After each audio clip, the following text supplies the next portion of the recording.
Dans le prochain épisode de Un si grand soleil. Alors que Christophe veut sauver Ziggy de l'euthanasie, Dimitri devient tentateur. Attention, les paragraphes qui suivent contiennent des spoilers sur l'épisode d'Un si grand soleil diffusé demain soir sur France 2. Si vous ne voulez rien savoir, ne lisez pas ce qui suit. Mardi 3 janvier 2023 dans Un si grand soleil. Christophe veut sauver Ziggy de l'euthanasie au cabinet. Charles raconte à Christophe que Ziggy a essayé de lui sauter dessus avec violence lorsqu'il passait le balai. Christophe aimerait alors comprendre ce qui déclenche une telle agressivité et ce d'autant plus que le chien est calme la plupart du temps.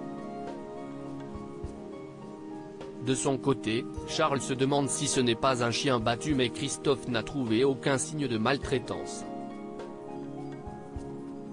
Bien qu'il devait le ramener à la fourrière, Christophe décide malgré tout de faire des recherches plus approfondies. Pendant ce temps, Cécile appelle Margot et lui annonce qu'elle a trouvé la robe et les chaussures pour le mariage. Elle confie ensuite à sa sœur être un peu stressée. En effet, Cécile a l'impression qu'Achille ne l'apprécie pas vraiment. Pour la rassurer, Margot lui rappelle que c'est un adolescent et lui conseille de lui laisser un peu de temps pour s'adapter à ce changement de vie.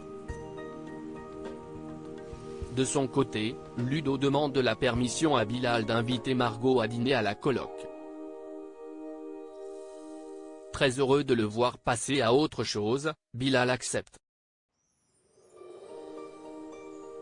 Le soigneur explique ensuite que cela l'a beaucoup perturbé de revoir Noémie mais certifie toutefois que cette histoire est désormais derrière lui.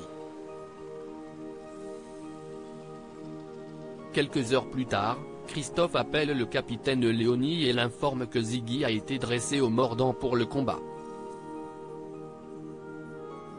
En effet, le vétérinaire a constaté de nombreuses fractures et des cicatrices sur la peau de l'animal. Il ne fait donc aucun doute pour lui qu'il a été maltraité. Il est alors probable qu'il ait attaqué son maître en raison des mauvais traitements infligés. Afin d'affiner ses conclusions, Christophe aimerait garder le chien quelques jours de plus. Dans la journée, il obtient l'accord du juge. En parallèle, Christophe informe Cécile qu'il a l'intention de déconditionner Ziggy mais celle-ci lui conseille de ne pas trop s'attacher car les proches de la victime pourraient demander à ce qu'il soit euthanasié. Révolté à l'idée qu'un animal soit condamné à mourir pour avoir exécuté ce qu'on lui a appris, Christophe a envie de croire qu'il peut le rééduquer avec du temps et de la patience. Une chose est sûre, il entend bien sauver Ziggy de l'euthanasie.